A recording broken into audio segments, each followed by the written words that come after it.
ABS warps. Your corners lift, your layers split, and no amount of glue stick will fix it because the problem isn't your bed, it's your chamber temperature. After testing enclosed printers across multiple materials, here's what actually works for ABS in 2026. You need a heated chamber that maintains at least 40 degrees Celsius throughout the entire print, not just a hotbed. The difference is measurable. Without chamber heating, corner lift averages 2 to 4 millimeters on a 150 millimeter test print. With proper chamber heat, that drops below 0.2 millimeters. Our top pick is the Bambu Lab X1 Carbon at $1,200.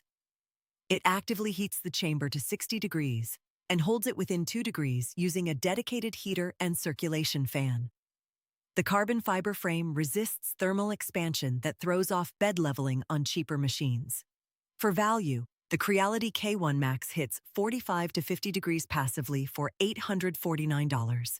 And if you need serious build volume, the Prusa XL with enclosure gives you 360 millimeter cubed at $4,000 to $5,000. Check the full guide at NozzleDown.com, link in the description.